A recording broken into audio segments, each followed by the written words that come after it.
So I will start with the Mangalacharan prayers first.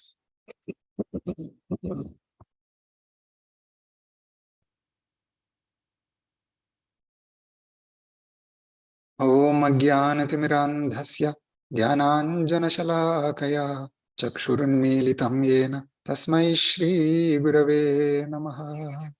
Shri Chaitanya Manobhishtam Sthapitam Yena Bhutale Swayam Rupa Kadamahyam Dadati Swapadantikam Vandeham Shri Guru Shri Yutapadakamalam Shri Gurum Vaishnavamscha Shri Rupam Sagrajatam Sahagana Raghunathanvitam Tam Sajivam Sadvaitam Savadhutam Parijana Sahitam Krishna Chaitanya Devam Shri Radha Krishna Padan Sahagana Lalita Shri Vishakhanvitamscha He Krishna Karuna Sindho Deenabandho Jagalpate Gopesha Gopika Kanta Radha Kanta Namostute Tapta Kanchana Gaurangi Radhe Vrindavaneshwari Vrishabhanusute Devi Pranamami Haripriye Vancha Kalpatarubhyascha Kripa Sindhubhya Evacha Patitanam Pavanebhyo Vaishnavebhyo Namo Namaha नमो विष्णुपादाय कृष्णप्रेष्ठाय भूतले श्रीमते भक्तिवेदांत स्वामिन्निति नामिने नमस्ते सारस्वते देवे गौरवाणि प्रचारिणे निर्विशेष शून्यवादि पाश्चात्य देशतारिणे जय श्री कृष्ण चैतन्य प्रभु नित्यानंद श्री अद्वैत गदाधार श्रीवासादि गौर भक्तवृंद हरे कृष्णा कृष्ण कृष्णा हरे हरे हरे राम राम राम हरे हरे नारायणं नमस्कृत्य नरं चैव नरोत्तमं देवीं सरस्वतीं व्यासं ततो जयमुदीरयेत् नष्टप्रायेष्वभद्रेषु नित्यं भागवत सेवया भगवति उत्तमश्लोके भक्तिर्भवति नैष्ठिकी कृष्णाय वासुदेवाय देवकी नन्दनाय च नन्दगोपकुमाराय गोविन्दाय नमो नमः. So we are discussing Canto 1, Chapter 2. I'll share the slide. I'll chant the Vasudeva mantra. Om Namo Bhagavate Vasudevaya. Om Namo Bhagavate Vasudevaya. Om Namo Bhagavate Vasudevaya. So I'm sure you were relishing the Radhashtami lectures from His Holiness Romapada Swami last Sunday and after that also. And this chapter is, let me share the screen so you can see. Yeah, please let me know you can see the screen. Yes, Prabhuji. Okay, good. So this chapter is titled as Divinity and Divine Service. So as we all know, the divine couple is Sri Radha Krishna, and without Srimati Radharani, there is no divine service, right? She is the in charge of all devotional services, divine services. So we will start with the glorification of Srimati Radharani. So you can see we just chanted this mantra, Tapta Kanchan Gaurangi, as part of the pranam mantras. In that it speaks like this: I offer my respects to Radharani, whose bodily complexion is like molten gold, and who is the queen of Vrindavana. You are the daughter of King Vrishabhanu, and you are very dear to Lord Krishna. So you must have heard many pastimes about Srimati Radharani, wonderful pastimes. And also this in a Radhashtami lecture by Prabhupada, he was speaking this: Krishna is the energetic and Radharani is the energy. Just like energy and energetic, you cannot separate fire and the heat. You cannot separate fire and heat. You cannot separate. Wherever there is fire, there is heat. And wherever there is heat, there is fire. Similarly, wherever there is Krishna, there is Radha. And wherever there is Radha, there is Krishna. They are inseparable. So you must have heard about this also from Maharaj. Now, in this chapter is so important. Once Prabhupada mentioned, maybe more than once, just by discussing and understanding first canto of Srimad Bhagavatam. There are 12 cantos, as you all know. Just by discussing and understanding first canto of Srimad Bhagavatam, you can go home back to Godhead. Simply, just canto 1 itself is so powerful and potent. Within canto 1, now there are several chapters, 19. And this is chapter 2, Divinity and Divine Service. This is one of the very, very important chapter within Canto 1. We will see why. I'm sure you will all realize that today when we go through the verses.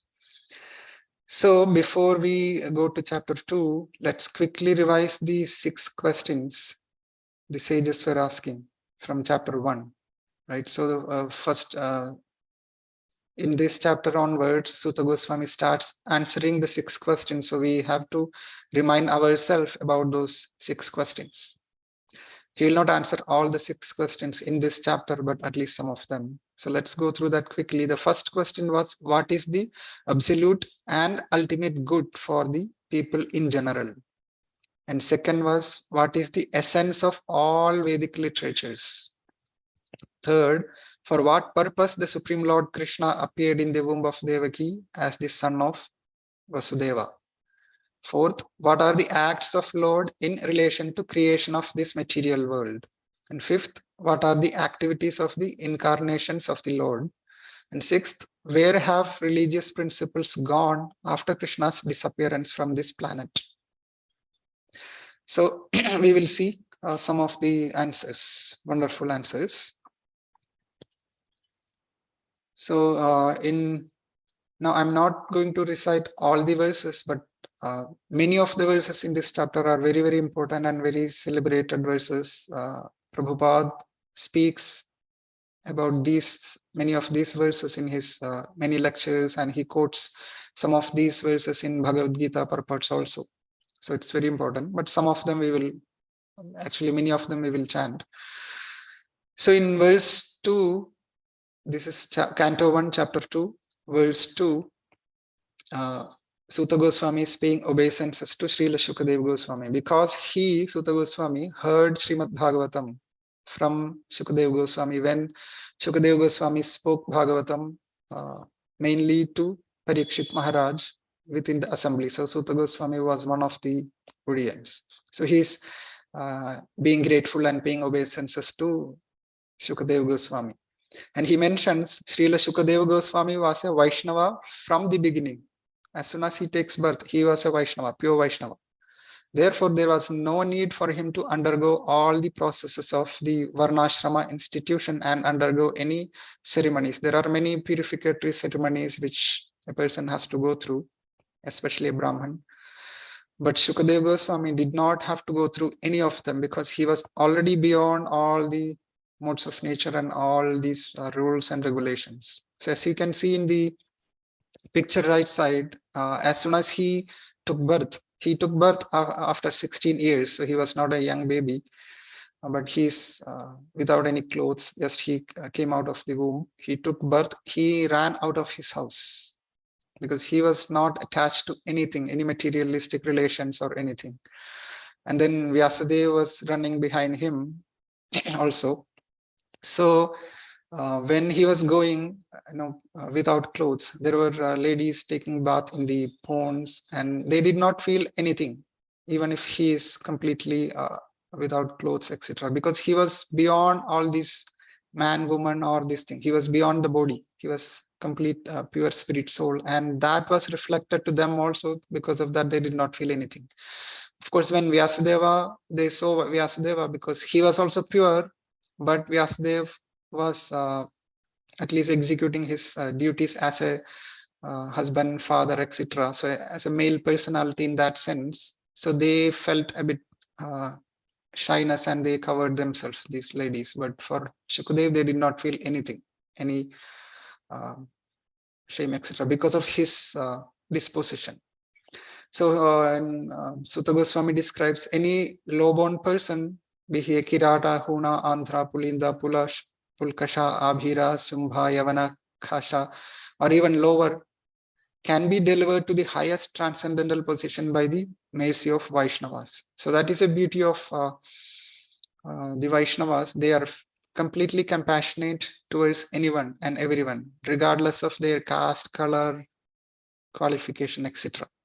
And in in verse 3, he speaks like this, Sutta Goswami, let me offer my respectful obeisances unto him, Shuka, the spiritual master of all sages, the son of Vyasadeva, who out of his great compassion for those gross materialists who struggle to cross over the darkest regions of material existence, spoke this most confidential supplement to the cream of Vedic knowledge, after having personally assimilated it by experience.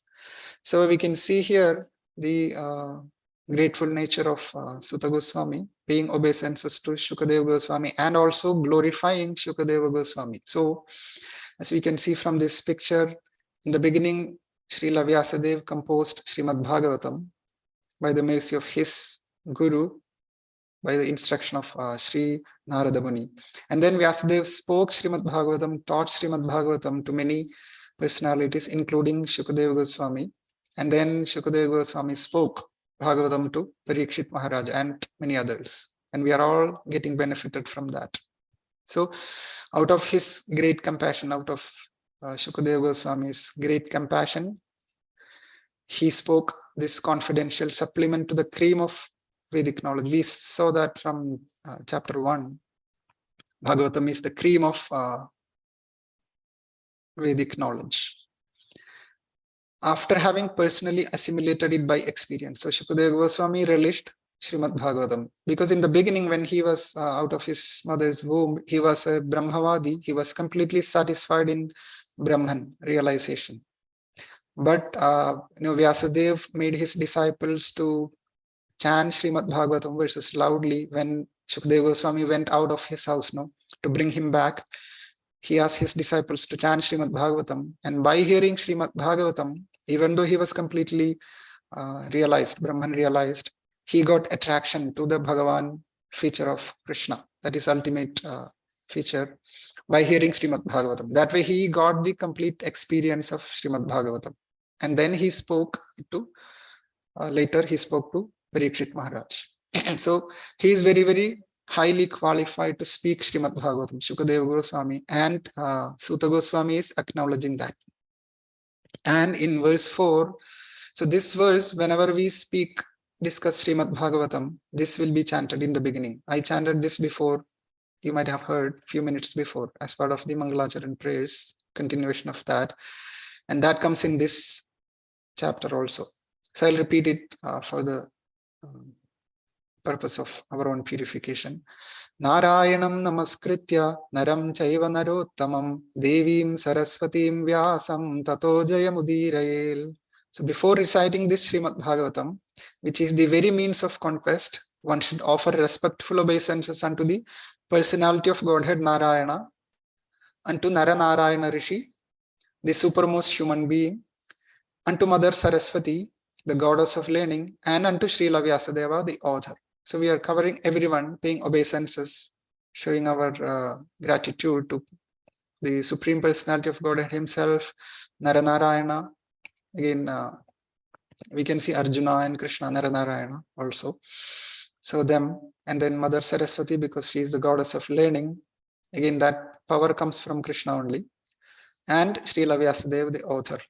So paying obeisances to all these great personalities. And then we can start studying Srimad Bhagavatam. That has much more effect. Now in verse 5, I'll just read the translation only. He speaks, O sages, I have been justly questioned by you. Sutta Goswami is speaking to the sages, because the sages were asking questions, right? That's what he is mentioning. Now, the very important thing he is mentioning, your questions are worthy because they relate to Lord Krishna and so are of relevance to the world's welfare. Only questions of this sort which are related to Krishna are capable of completely satisfying the self. Very, very important, because any questions which are, in connection with Krishna, those questions are worthy. And they are relevant to the world's welfare, nothing else. That's what he's mentioning here. Now, as we can see, each and every moment, we may be asking some questions, at least now in our mind. Not only we, even the birds, beasts, all are busy in the matter of perpetual questions and answers. Now, we can be satisfied, as mentioned here, satisfying the self. What is satisfying the self? Only the questions or discussions in connection to Krishna. So, for that purpose, to get answers to all our questions, we can learn Srimad Bhagavatam. That will help us understand or give us understand or find out solutions to all the problems pertaining to social, political, or religious matters. So Srimad Bhagavatam and Krishna are the sum total of all things. So in this picture, you can see there is a group of devotees. He is Chaitanya Mahaprabhu, Krishna himself in the mode of Radharani. And this is Gadadhar Pandit. Gadadhar Pandit is a manifestation of Radharani. And Nityananda Prabhu, Balaram's manifestation, and other associates are there, Haridas Thakur, etc. And this is a king of Orissa, King Prataparudra, paying obeisances. So Gadadhar Pandit used to recite Srimad Bhagavatam every day for hours. And then Mahaprabhu and others, of course, used to relish Srimad Bhagavatam from the mouth of Gadadhar Pandit, who is Radharani. So, hearing Srimad Bhagavatam from Srimati Radharani is the best of anything else. So, especially he used to like Sri Prahlad Maharaj and Sri Dhruva Maharaja's pastimes. More than chapter 10, Rasa Krida, etc. Even though he relished that, he is Krishna himself, but he is teaching us, we have to understand Krishna's position in the beginning, Canto 1 through 9. So they used to have discussions about Srimad Bhagavatam every day. So this is so important that we must hear Bhagavatam continuously and regularly. That is what Chaitanya Mahaprabhu himself, Krishna himself, is teaching us. And in 6, so verse 6 is very important. If you happen to hear Srila Prabhupada's lectures, you can see that he quotes this verse many times. And this verse gives answers to the first 2 questions. I'll quickly go through that. What is the absolute and ultimate good for all people? And what is the essence of all Vedic literatures? So this is the answer. Savai pumsam paro dharmo yato bhakti radho kshaje ahaituki apratihata yayatma suprasidati. The supreme occupation, dharma, for all humanity is that by which men can attain to loving devotional service unto the transcendent Lord. And such devotional service must be unmotivated and uninterrupted to completely satisfy the self. So this is the ultimate dharma. So we can see there are 2 types of occupation prescribed in the Vedas, pravritti marga and nivritti marga. The pravritti marga is material activities, mostly the path of sense enjoyment, or doing some rituals to get some material benefit, etc. That is mixed bhakti. But the nivritti marga is the path of renunciation, achieving pure bhakti. So ultimate dharma is that loving devotional service unto the transcendent Lord. That is the ultimate dharma or supreme occupation of all humanity, not only for Brahmins or some sect of persons, but everyone. Now, dharma means that which sustains one's existence. So a living being's sustenance of existence is to coordinate his activities with his eternal relation with the Supreme Lord Krishna. So that is the ultimate dharma. And then the characteristics of such dharma or devotional service is unmotivated ahaituki apratihata.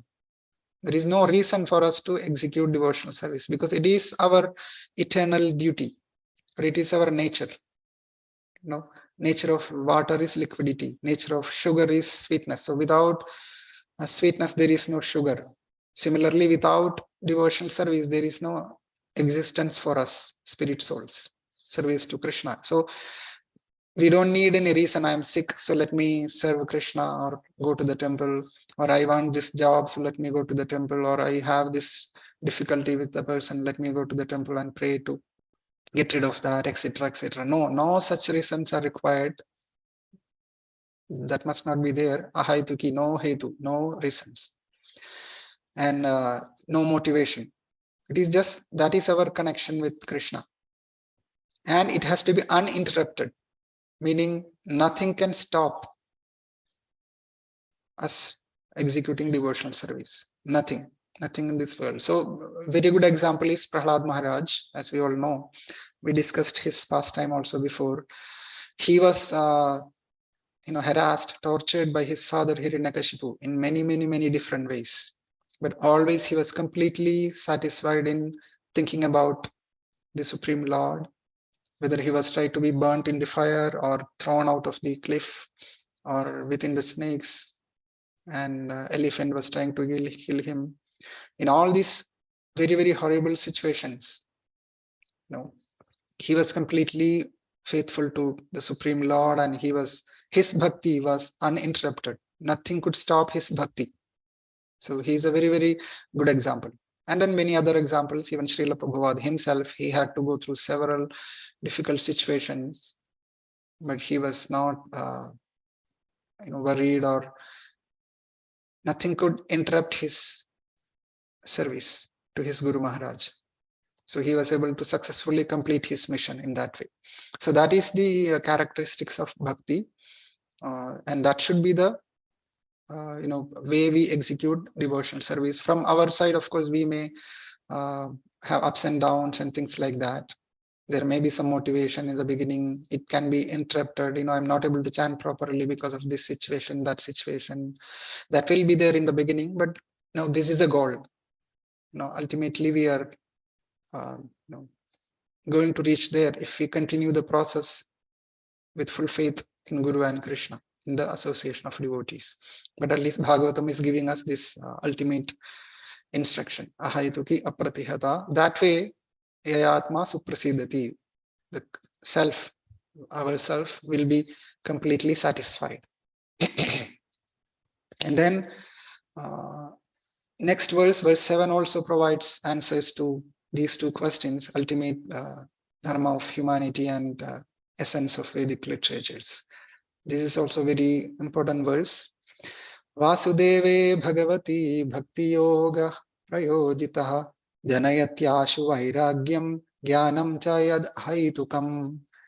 By rendering devotional service unto the personality of Godhead Sri Krishna, one immediately acquires costless knowledge and detachment from the world. Very important. Janayatyashu vairagyam jnanam cha yad ahaitukam. Jnanam, knowledge; vairagyam is detachment. So we don't need to endeavor for vairagya, detachment from the world, separately. We don't need to endeavor separately other than doing devotional service. So simply by executing devotional service unto Sri Krishna, all these things will come. We will acquire knowledge revealed by Krishna to us, and we will be detached automatically from this material world.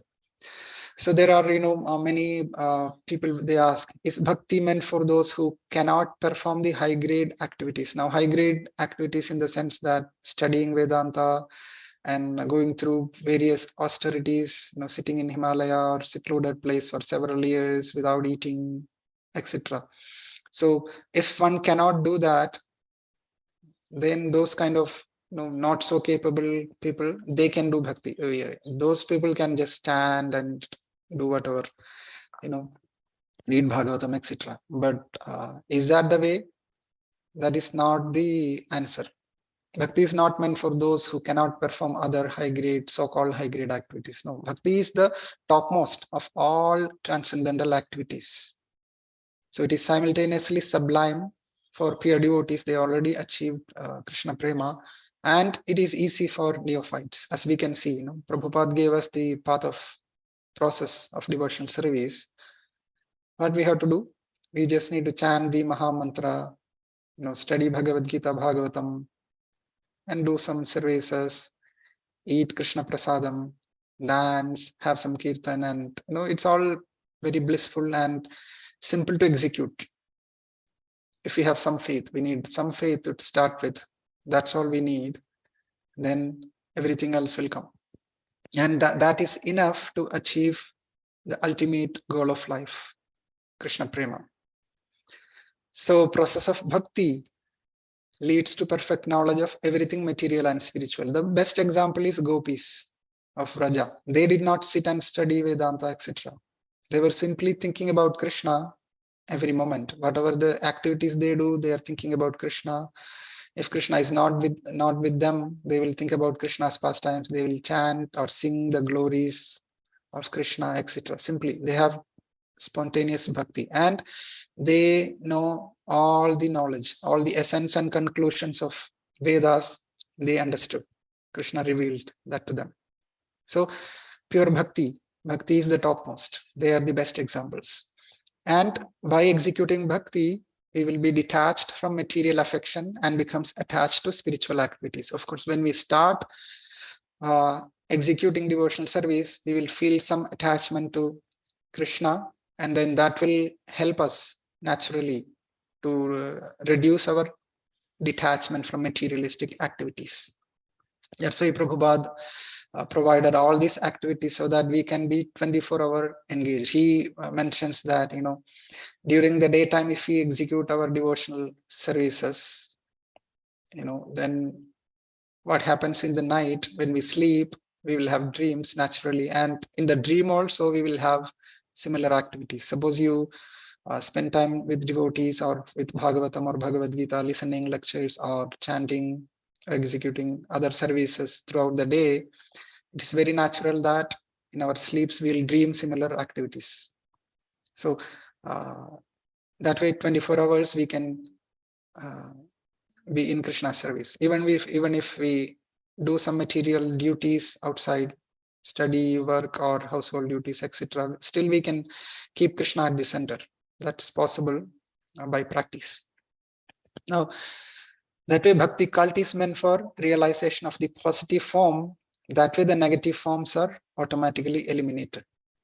So in the scripture Bhagavatam, we have the example of Dhruva Maharaj. So he had a material desire. He wanted to acquire a kingdom which is greater than his great-grandfather, Lord Brahma.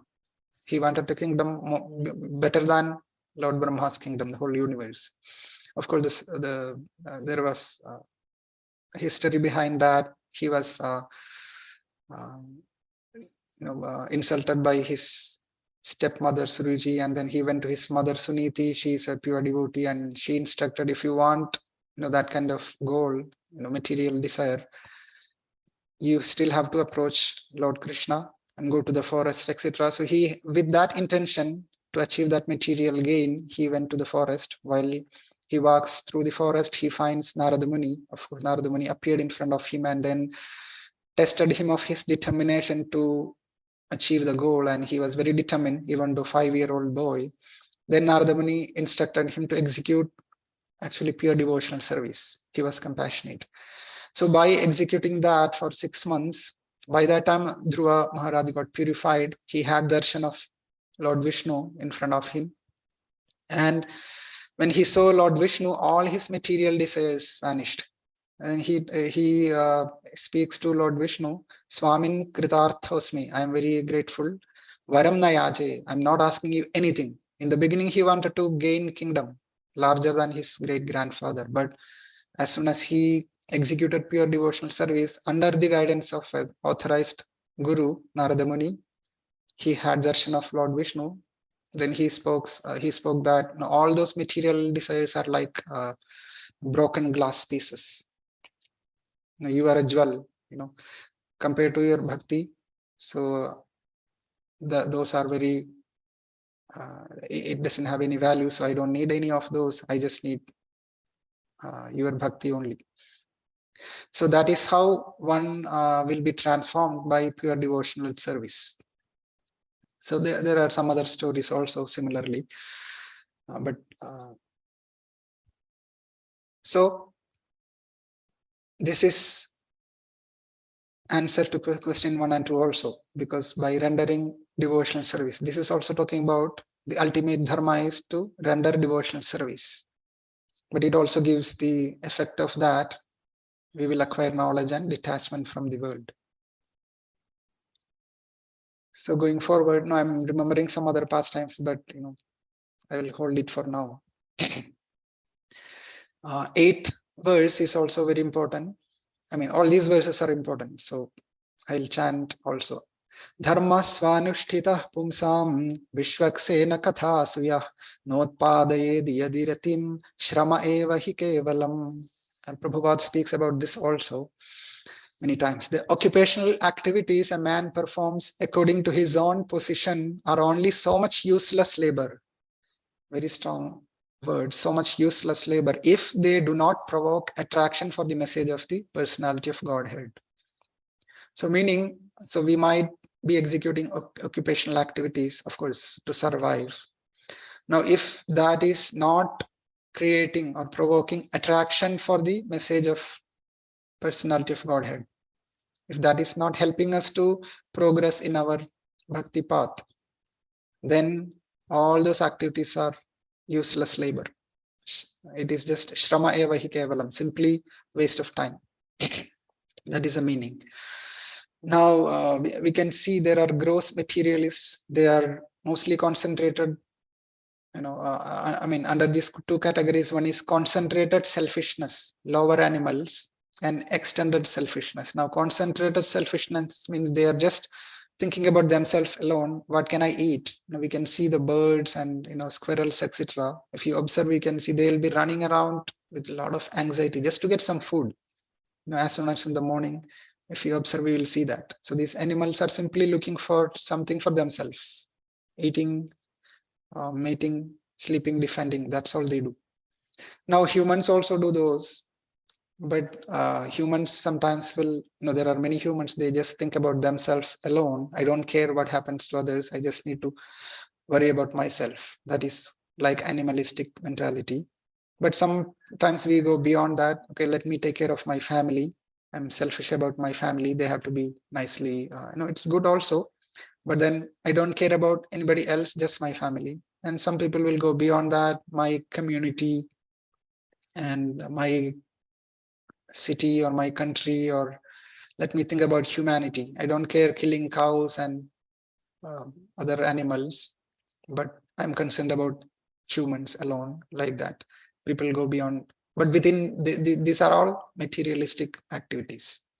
And then beyond that is mental speculators. There are different isms, so-called religious institutions, etc. But they also are not complete. And then beyond that is devotees. So devotees always are compassionate towards everyone, including animals, insects, all living entities. Now, the spirit soul's needs must be fulfilled, not just the needs of the body or mind. So there is a nice story about cleansing cage of the bird. So there is a bird, and the bird is under the possession of a person who bought a nice golden cage for the bird, and then kept the bird inside the golden cage. Every day the person will clean the golden cage very nicely without worrying about the bird, or forgot about the bird. He was thinking about the cage alone. And at some point in time, the bird was not getting any food, bird was not getting any freedom to fly, etc. And then the bird died.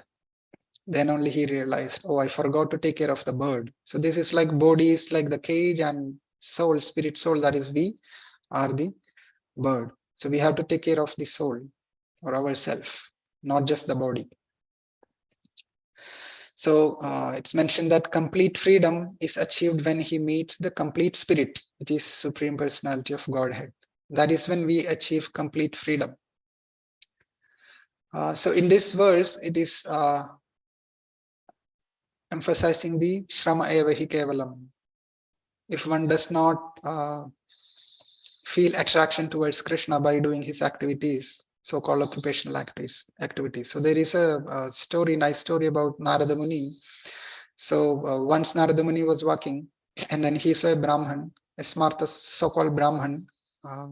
He was proud, etc., because I know this Shastra, I can teach this to people, etc. Some status in the society. So Brahman was asking Narada Muni, where are you going? So I'm going to see Lord in Vaikuntha. So Brahman asks, can you ask him, when will I get liberation? Narada Muni told yes. And then Narada Muni also meet a cobbler, who is this one, his personality, low caste. And he also asked the same question, can you ask when will I be liberated? Narada Muni told yes. And he went to Lord to see Lord in Vaikuntha, and he came back. On his return journey, he met Brahman. He also met cobbler. So Brahman was asking, did you see Lord? Yes. So did you ask my question? Yes. So what did he tell? So Narada Muni told, oh, it'll take many, many lifetimes for you to come back to him. So Brahman told, wow, I don't believe that. Maybe you are lying. You did not even see Vishnu. What was he doing when you met Lord Vishnu? So Narada Muni told, oh, he was trying to push a big elephant through the hole of the needle. Needle has a little opening right on the other side where we send the little thread. So he was pushing an elephant. So Brahman couldn't believe. So then Brahman told, oh, Narada Muni, I think you are lying. You did not even go to Vaikuntha. No one can send a big, huge elephant through the hole of a needle. That is very, difficult to believe, because he did not have faith in the capacity of Lord. And when Narada Muni met the cobbler, he asked the same question. Then Narada Muni told, yeah, Lord mentioned that you will go back to him at the end of this lifetime. Then he also asked, okay, what was Lord Vishnu doing? I'm just curious to know. So he told the same answer. And then cobbler was very happy to hear that, oh, my Lord is so great. I'm sure he can do that very easily, because in this banyan tree, big banyan tree, the seed of the banyan tree is so small. And then if he can fit this huge banyan tree within this small seed, what difficulty is there for him to send a huge elephant through the little hole of the needle? So cobbler had full faith in Lord. So his activities are provoking his attraction to Krishna. That is why he is able to go back to him immediately in that lifetime. But Brahman, even though he knew Vedic verses and philosophy, he did not have faith in Krishna. That means all those activities, Brahmanical so-called activities, those were not provoking his attraction to Krishna. It was not helping him to achieve Krishna prema. That is why he was not able to, or he was not qualified to go back home, back to Godhead. So, when we do occupational activities, we have to make sure, we are keeping and we are able to keep Krishna at the center, and, we are able to appreciate Krishna for everything, whatever he's giving, the strength for us to execute the duties, the facilities and intelligence, etc. These are all coming from Krishna only. Bhagavad Gita very clearly speaks about these, and we have to have faith in that. And with that little faith, when we start and when we take instruction from the Guru, yes, our faith can be developed in that way. So in verse 9, these are all interesting verses. Very much we can connect to these. Dharmasya hi apavargasya narthorthayopakalpate narthasya dharma ekantasya kamo labhaya hi smritaha.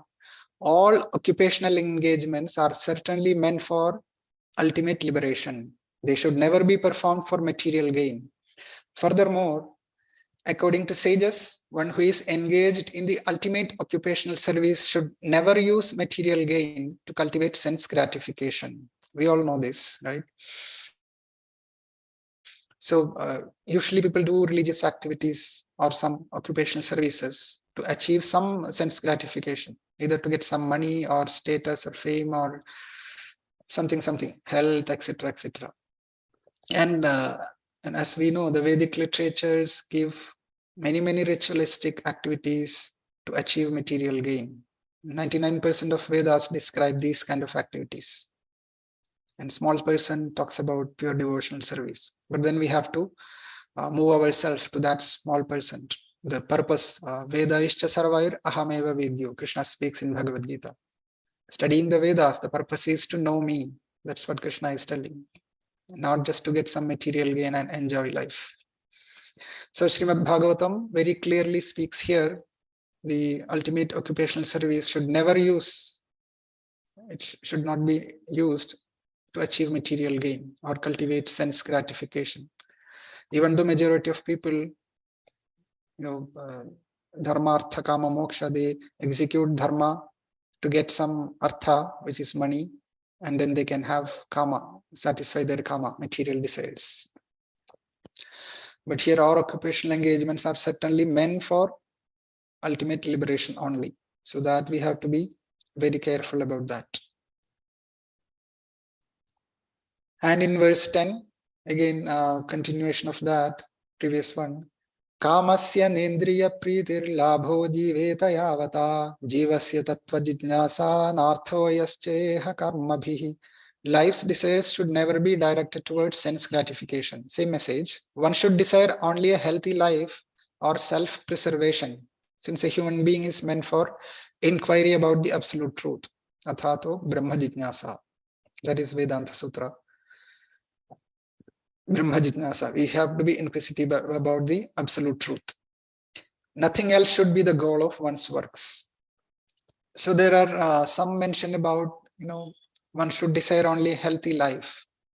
Because if we have to achieve something, we need some energy. At least we are encaged and trapped in this material body now. So as Prabhupada mentions, best use of a bad bargain. Bad bargain is this body. Body is very, body is not giving us comfort. Most of the time it is giving us distress. That is the nature of the body. We get disease, and we have even the mind also.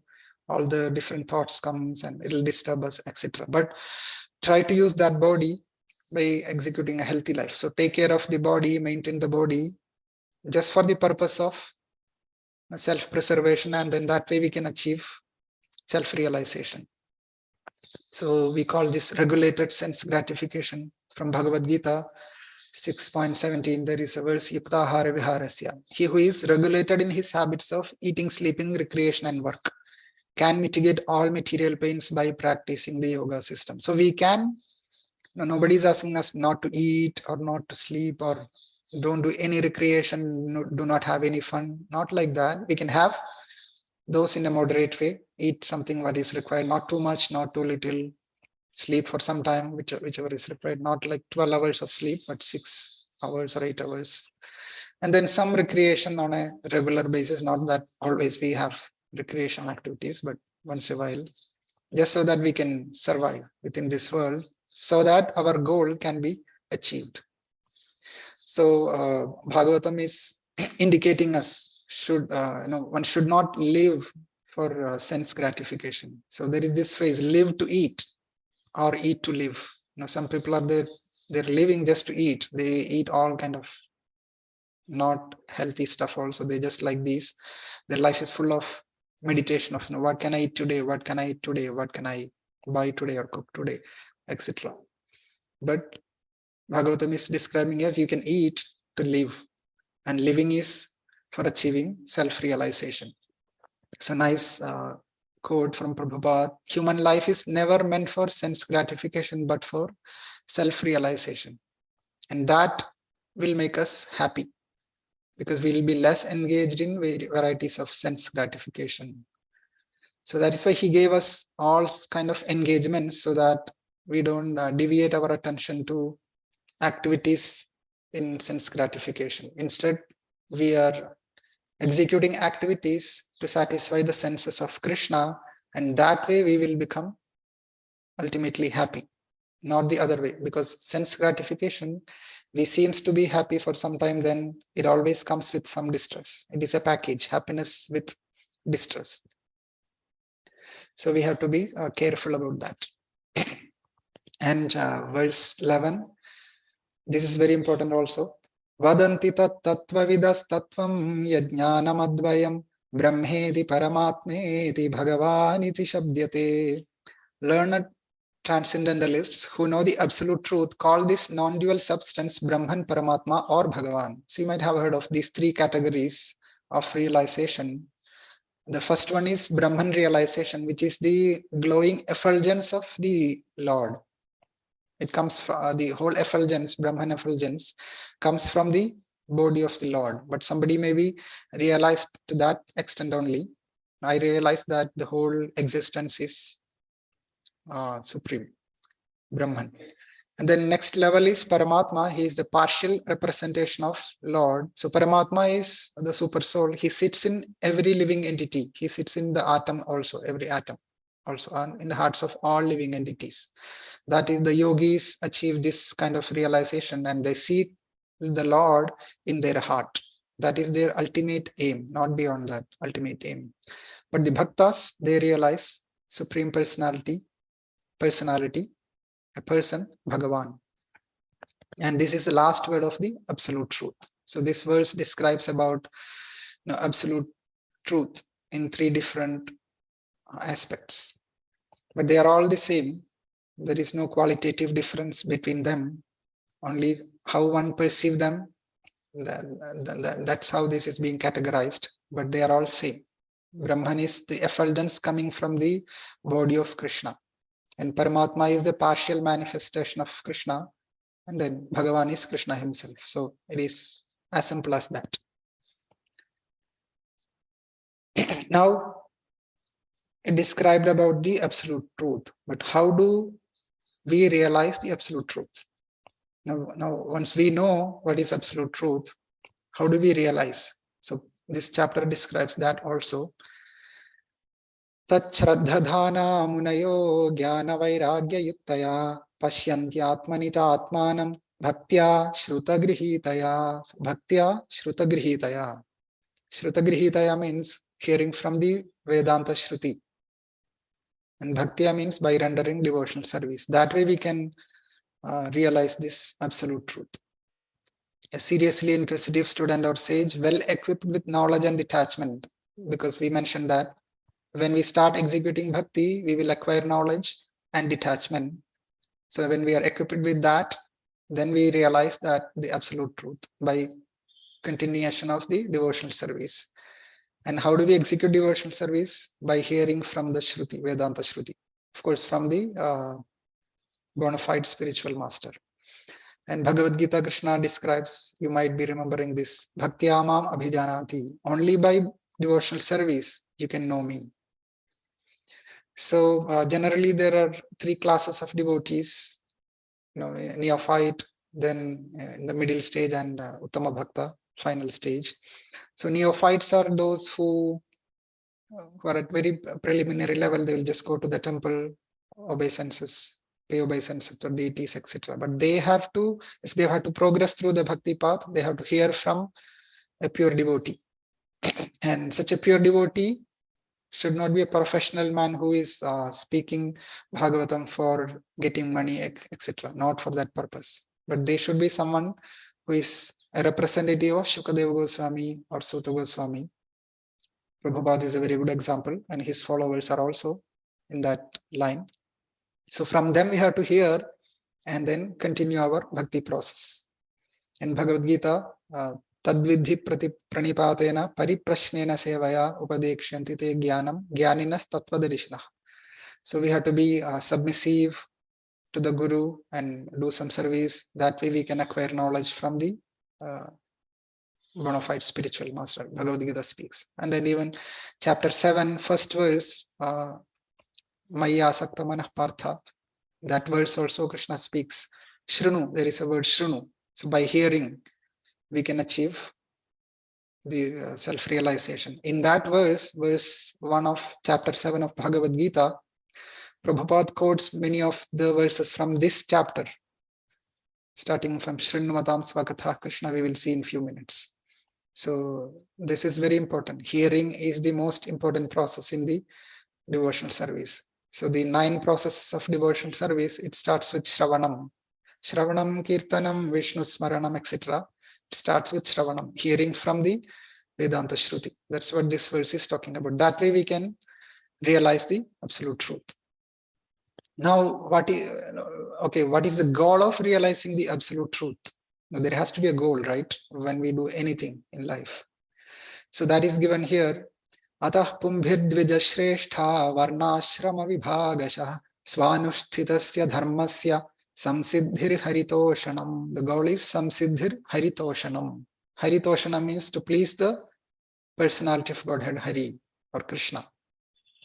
O best among the twice born, it is therefore concluded that the highest perfection one can achieve by discharging the duties prescribed for one's own occupation, according to the caste divisions and orders of life, is to please the Supreme Personality of Godhead.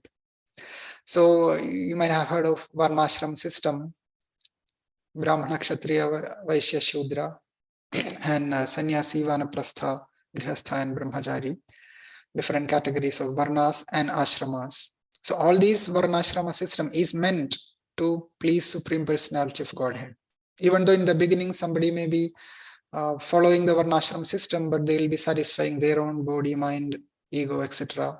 Or as we discussed a little before, extending that to their family or society, nation, or their own purification. But ultimately, even the Varnashram system, even the Shudras within the system, their Shudra labor duties are also meant to satisfy the Supreme Lord, or that is it is meant for that. The aim must be to please the Supreme Personality of Godhead.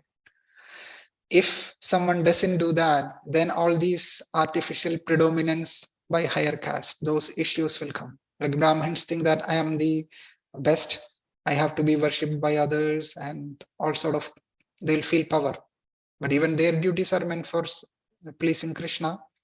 And Kshatriyas are meant to please Krishna, Vaishyas and Shudras, etc. So that Krishna connection got lost. That is why this caste system became all this chaos, and people doesn't like caste system anymore because they feel all this predominance by higher caste and all, because the Krishna connection was lost. But ideally, Varnashram is to cooperate jointly for the satisfaction of Supreme Lord. Again, a lot to speak about these, but lack of time, we don't go into that details of Varnashrama system and how it can help us progress through the devotional path, etc. Now, once we know the goal, which is to please the Supreme Personality of Godhead, now how do we act to attain that perfection? Now we know the goal.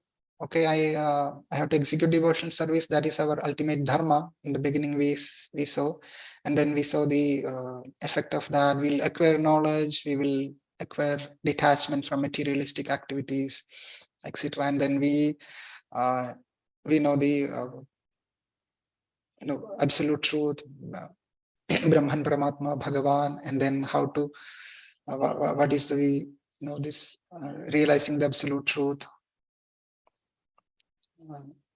How to realize by hearing from bona fide spiritual master, pure devotee, and then the goal is to please Krishna.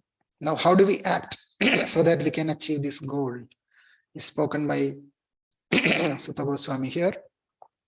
Tasmad eke namanasa Bhagavan Satvatam Vati Shrotavyah Kirtitavyascha Dhyayah Pujaschcha Nityada. Therefore, with one pointed attention, one should constantly hear about, glorify, remember, and worship the personality of Godhead, who is the protector of the devotees. So Prabhupada speaks about this.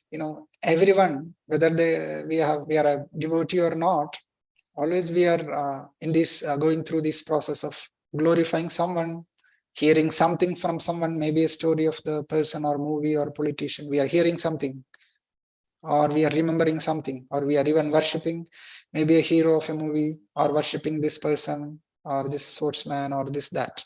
So always we are doing these things. But problem is we are not doing that or dovetailing that towards Krishna, but we are misled.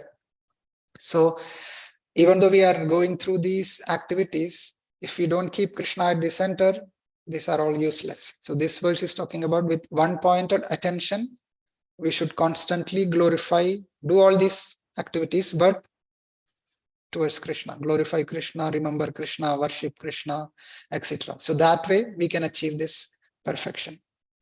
And I'm not going to the details, but you can refer these verses in Bhagavad Gita, chapter 9, verse 14, 22, 34. They are all, 34 is a famous verse. Manmana, Bhava Madbhakto, Madhyaji, Mam Namaskuru. Same thing.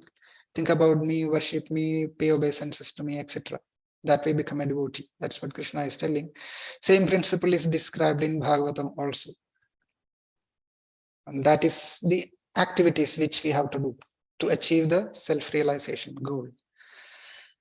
Now, we all know we are conditioned souls. We have so much karmic baggage and we are going through these karmic reactions. And that becomes an obstacle in the path of devotional service. When we start executing devotional service, we see that this karmic baggage is creating some obstacles. Even though bhakti is uninterrupted, it must be. But so we need to take care of that also. Bhagavatam gives instructions for that, how to remove the karmic reactions. Yad anudhyasina yukta karma granthi nibandhanam chindanti kovidastasya kona kuryat katharitim. With sword in hand, intelligent men cut through the binding knots of reactionary work karma, again by remembering the personality of Godhead. Therefore, who will not pay attention to his message? It is so important. It helps us to cut through the binding knots of reactionary karma. That means all the reactions of past karma will be destroyed just by remembering Krishna. Constant association with spiritual activities. That way we can remember Krishna. That's what this verse is talking about. Now, there is a mention of this karma yoga, jnana yoga, and bhakti yoga. Which one is most important? Of course, bhakti yoga is independent of karma and jnana. Rupa Goswami speaks, anya bhilashita shunyam, without any desire. And jnana karmadi anavritam. It is not covered by karma or jnana.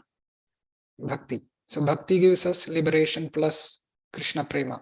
It eradicates all sinful reactions and it nullifies and counteracts material proclivities.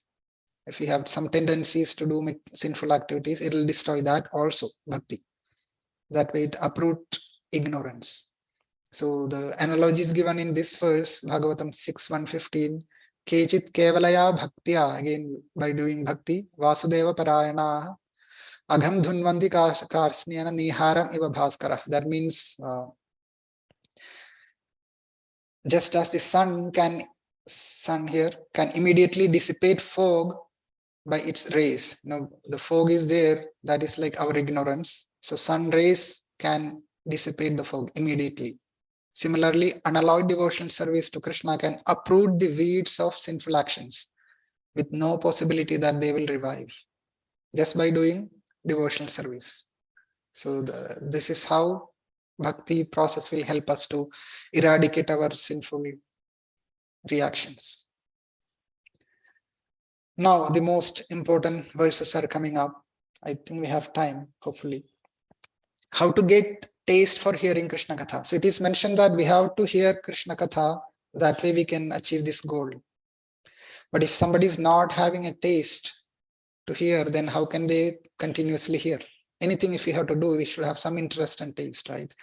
So how do we get taste to hear Krishna Katha, which is nicely described here? Very, very important verses are coming up, next few. Shushrusho Shraddhadhanasya Vasudeva Katharuti Syan Mahat Sevaya Vipra Punyatirtha Nishevanal. O twice-born sages, by serving those devotees who are completely freed from all vice, great service is done.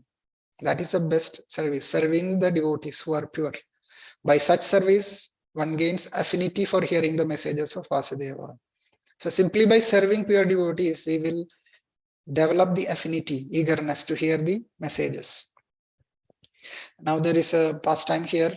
In previous life, Narada Muni was a young boy. He was living with mother, no father, only mother, and mother was a maid servant. And sometimes these Bhakti Vedantas, great devotees, they used to live during rainy seasons. They used to live in their place, and the mother used to serve them, cook for them, etc. So Narada Muni naturally also helped his mother in serving these Bhakti Vedantas. Sometimes Narada Muni, in his previous life, he got the opportunity to eat the remnants of the Mahaprasadam honored by these great Bhakti Vedantas. Also, he was able to hear from them. So by serving them, he got affinity to hear.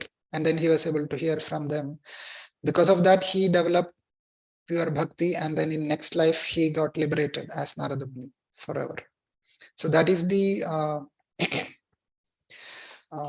beauty of serving pure devotees. It's mentioned that service mood gives us eagerness to hear Krishna Katha. That is only way to develop eagerness. And Lord is pleased when he sees that his servants are properly respected, because his servants take such a risk to please the Lord and spread the message. So we have Srimati Radharani is the best of any servant of Krishna.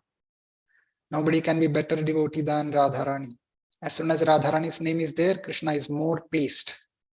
That way, if we glorify the devotees, the character of the devotees before the Lord, he is more pleased than to glorify himself. Krishna doesn't care whether we glorify him or not, but if we glorify his devotees, he is more pleased. And he describes this in many different ways. It is very important. That's why we also worship our Guru, etc. Krishna is very pleased with that attitude. And what happens when we develop affinity to hear Krishna Katha? Of course, we'll start hearing Krishna Katha. We'll start regularly hearing. And what is the effect? What happens to us when we hear Krishna Katha? Shrinvatam swakatha Krishna punyashravana kirtana hridyantastho hi abhadrani vidhunoti suhrit sadam. Sri Krishna, the personality of Godhead, who is the Paramatma in everyone's heart and the benefactor of the truthful devotee, cleanses desire for material enjoyment from the heart of the devotee who has developed the urge to hear his messages, which are in themselves virtuous when properly heard and chanted. So what happens is, when we start hearing Krishna Katha, Krishna cleanses our heart of all the material desires. So this is the ultimate service we can do.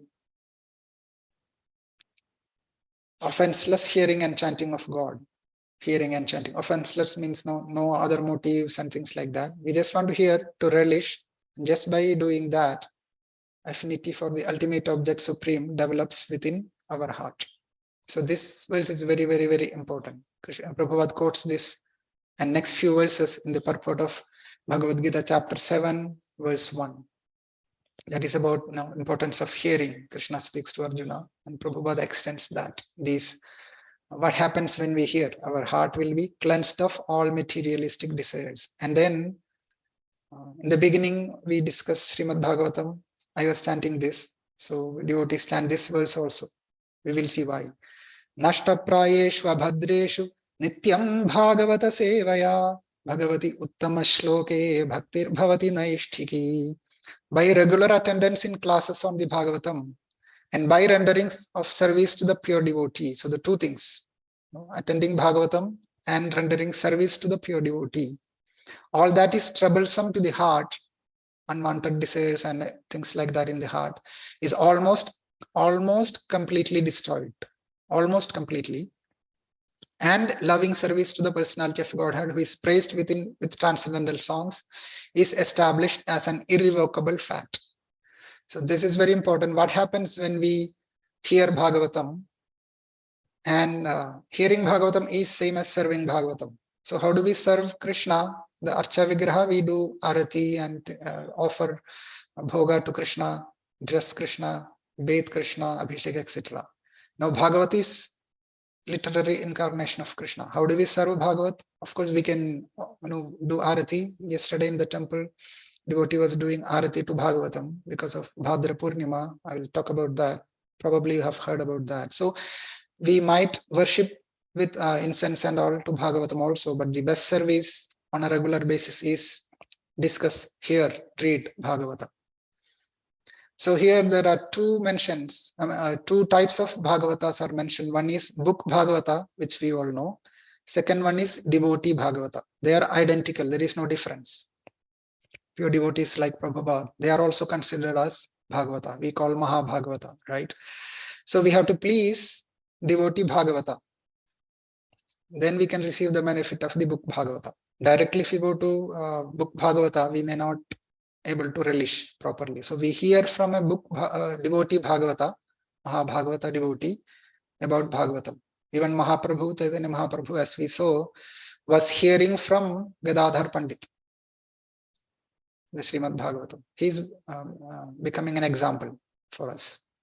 And the messages of book Bhagavata have to be received from the devotee Bhagavata. So Narada's story we discussed.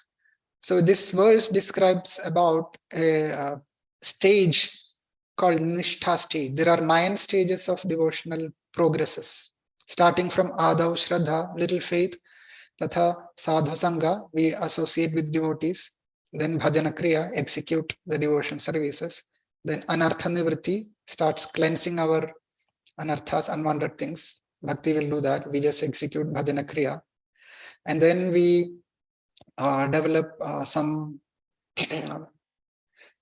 we go to this stage called Nishtha. Once most of our anarthas is gone, that means heart is almost completely destroyed, we go to Nishtha stage, wherein our devotional execution is stable. Before that, probably today I'm able to chant, tomorrow I may not be having good feeling about chanting. After that, next day I don't want to do this service. Otherwise, next day, I don't feel like hearing. I don't feel like going to temple. Oh, next day I have to go to temple. Oh, this Maharaj came. I want to hear from him. I'm feeling some ecstasy. The Maharaj left. I don't feel ecstasy. So, anishchita bhakti. We don't feel, constant enthusiasm. But this stage, once someone reaches this stage, nishtha stage, continuously we have enthusiasm to execute bhakti. That is a stage described in this verse. It's a higher state, but once we go through different stages, we will reach there. We just need to continuously hear and chant. Then we will reach this stage. Radha Krishna will stay in our heart continuously. So Radharani can deliver Krishna. She's so great a devotee, the emblem of Mahabhagavata. That's what Prabhupada is telling. So Nityam Bhagavata Sevaya, Radharani is the topmost Mahabhagavata. Even Krishna cannot understand the quality of Radharani's devotion. That's why he came as Lord Chaitanya in the mood of Radharani to relish how much, relish the sweetness of Radharani's devotion. And then what happens? Once our heart is almost completely pure, Tada rajastamo bhava kamalobhadayaschaye cheta etairana vidham sthitam sattve prasidati. As soon as irrevocable loving service is established in the heart, the effects of nature's modes of passion and ignorance, such as lust, desire, and hankering, disappear from the heart. Then the devotee is established in goodness and he becomes completely happy. So sthitam sattve prasidati. Once all these unwanted things, lust, anger, greed, all the desires, hankering, laziness, foolishness, all these things are gone, then we will be in a Shuddha Sattva, pure goodness, mode of goodness, always seeing Krishna, etc. Here is Villomangal Thakur. He is completely blind. He made himself blind for some reason, long story. But then, even though he was completely blind, he was so pure that he was able to see Krishna in his heart. So he is in complete mode of goodness. So that is the effect of hearing Krishna Katha. And then what happens on this gradual basis when we are in Shuddha Sattva consciousness? Evam prasanna manaso bhagavat bhakti yogata bhagavat tattva vijnanam mukta sangasya jayate. Thus, established in the mode of unalloyed goodness, the man whose mind has been enlivened by contact with devotional service to the Lord gains positive scientific knowledge of the personality of Godhead in the stage of liberation from all material association. So, liberation from all material association. The person may be interacting with the materialistic people, material world, like Srila Prabhupada, but they are not influenced at all, by any materialistic activities or association in that sense. The prasanna manaso, completely blissful heart. So here it is mentioned that a Brahman and Vaishnava difference. A Brahman has to become a Vaishnava to be actually in transcendental stage. Brahmana may realize the Brahman stage, the 3 categories of absolute truth, but missing the knowledge of Bhagavan. But when we become a Vaishnava, then we will be in this blissful situation.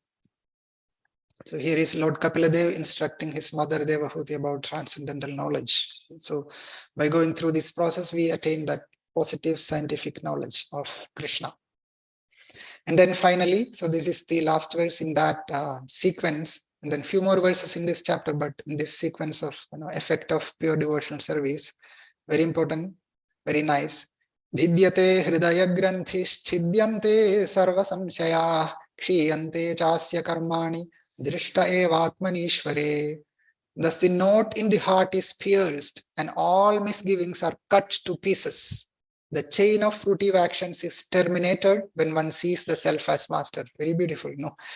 All the unwanted things, anarthas, are completely gone. By hearing process, the note in the heart is, note means all these materialistic network connections, lust, greed, anger, all those things, very disturbing, troublesome. That is all cut to pieces, pierced, and the chain of fruitive actions, all these reactions to karmic activities and this, that, everything is terminated. No more fruitive actions, because we will no more do any sinful actions. We will only do Krishna conscious activities completely with full pure consciousness, Shuddha Sattva. Then we can see Krishna in our heart. So all the speculations are done. I don't have any doubts, not I, but the person who is in this stage. No impersonalism, no atheism, simply executing Krishna's service. And as soon as Krishna is arisen within the heart, the darkness of all speculations are cleared off. And bhakti helps to distinguish from spirit from matter. We have full distinction, no false ego, no ahankara, no doubts, etc. We can establish Radha and Krishna in our heart permanently. Beautiful heart. Okay. Now, there are few more verses in this chapter that I can quickly run through. That way we can conclude this chapter. But the essence of the chapter was that whatever we discussed, going through the devotional services in the beginning and gradually hearing process and gradually purifying ourselves. Krishna purifies, and then we will reach to Nishtha stage, almost completely purified, and then all the notes within the heart is completely gone, no sinful reactions. We are in pure mode of goodness and prasannaman, so full blissful, perfectly peaceful. Hare Krishna, Prabhu. Hare Krishna. Yeah, sorry to disturb. Prabhu, Yeah. this section, we are almost now 7:23. Yeah. And so I maybe think this section we can take later. We can give some okay. time. Because Yeah, this yeah. is I some think time it's for question and answer yeah. and Yes, discussion. Prabhu. This is a separate section. I would recommend some of you to discuss in one of the weekday, and only two more slides. We can yeah, about this this process. This we one. can have some question and answer Yeah. So discussion. I will speak one more thing, because this is the answer to question 3, which is straightforward. The third question answer is the Lord wants the suffering living beings to go back home, back to Godhead. So he is coming to this, descending to the material world and assuming all the incarnations. He performs the pastimes to reclaim those in the mode of pure goodness. There was a question by sages, so you can refer the question later, and this is the answer to that question. And that's how the chapter ends. And as we know, this glorification of Radharani.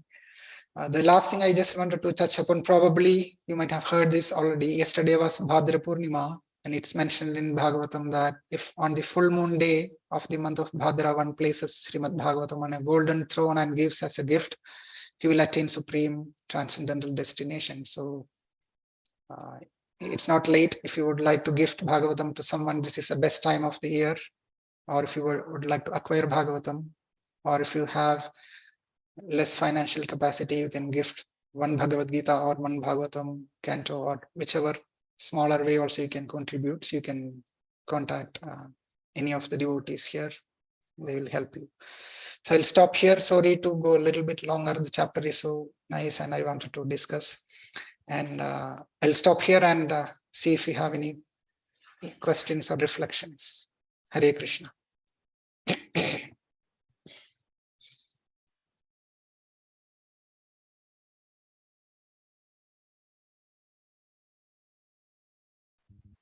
Hare Krishna Prabhuji. Hare Krishna Mataji. I don't have any question, but yes, so nice to keep on hearing.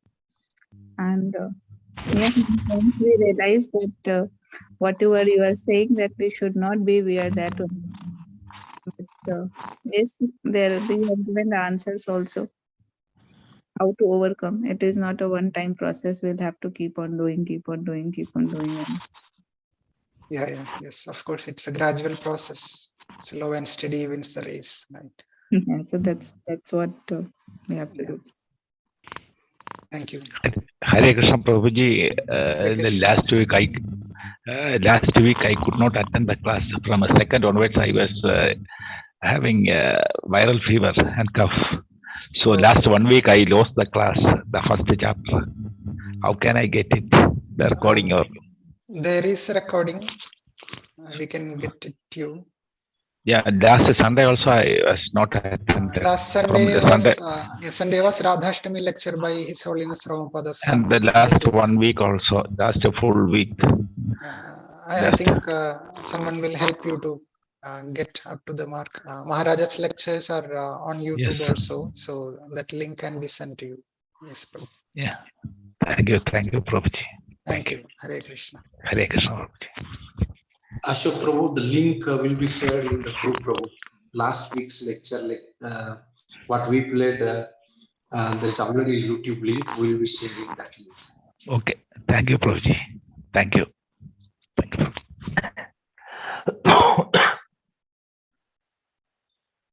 Hare Krishna Prabhuji. Hare Krishna, Prabhu.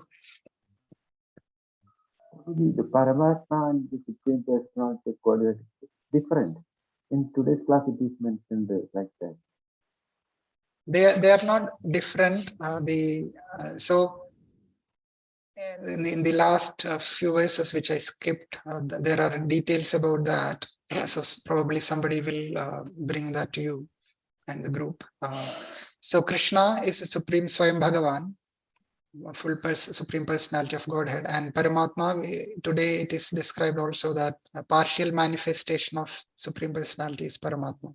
They are not different, but Paramatma Paramatma sits in every living entity's heart, even in every atom, and he is like an observer.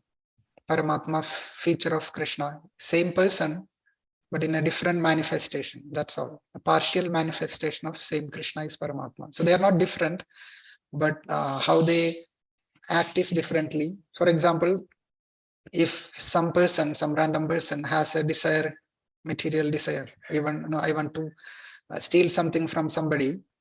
So Paramatma sitting in his heart has to sanction him so that he can steal, even though that is not a nice activity. So Paramatma is simply neutral there and simply satisfying his desire. If he deserves, according to his past karma, if he deserves to be able to steal, then Paramatma will sanction.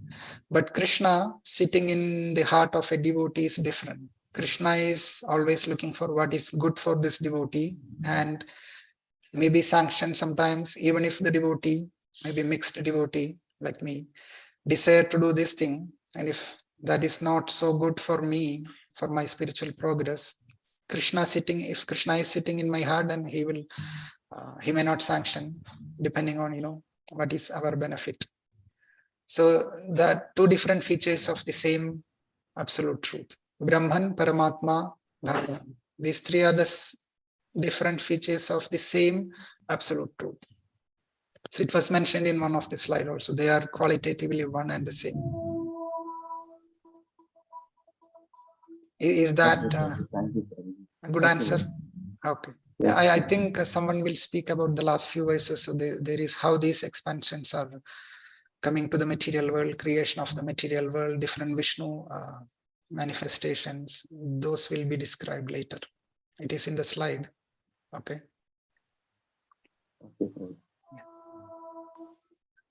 Hare Krishna. Any other reflections or questions? Hare Krishna Prabhuji. Hare Krishna Mataji. No questions. Thank you a lot. That so systematically you have explained the full chapter, and it is very easy for us to remember. That slides you have given to so nice. and step by step it is all going on. That 2-3 points, Prabhuji, now means remembered means I have written and I should keep in mind always and forever. That is the without faith we cannot get Krishna Prema, and that is one pointed attention. These 2 points means really I am very much, I liked very much, because it is without this really we cannot get means what to say, no, Krishna Prema means a small portion of that we cannot understand also. Krishna Prema is very far only, and hearing is the most important process. That is also really, if we will not hear, that is the, we can understand now that when we are hearing regularly, then the effect of that hearing whole days is how as means reflect in our hearts. And when you are means missing the lectures due to some reason, that day how you are passing.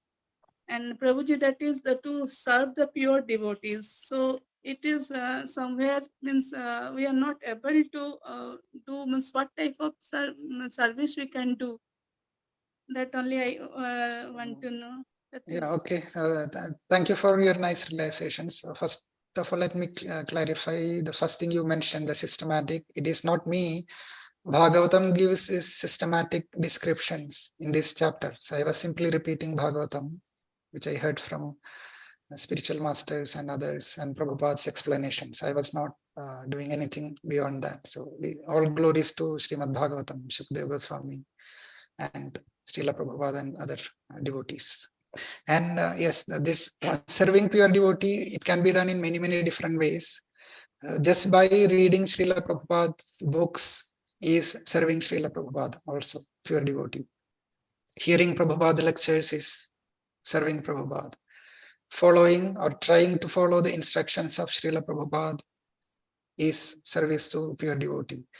And serving the followers of Srila Prabhupada, that is currently whom we can see, and that is also serving to pure devotee. So the service can be done in all these different ways. The simple thing is just read Prabhupada books, hear from him and other his followers, and trying to execute their simple instructions. That itself is a great service to the pure devotees. And then if we are in devotee association, we might do some other services also. If we are in the temple, we may do some services. That all these things are service to pure devotees and Krishna. So anything you do in this connection to devotional service is good enough.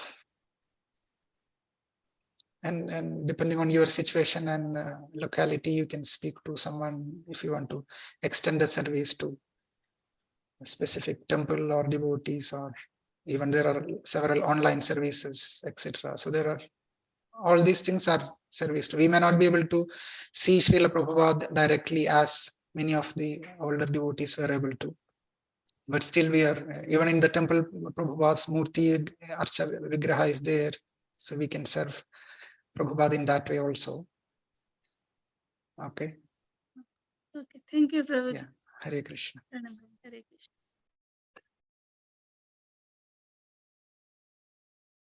So if you have no more questions, Yugala Kishore Prabhu, so we can stop now.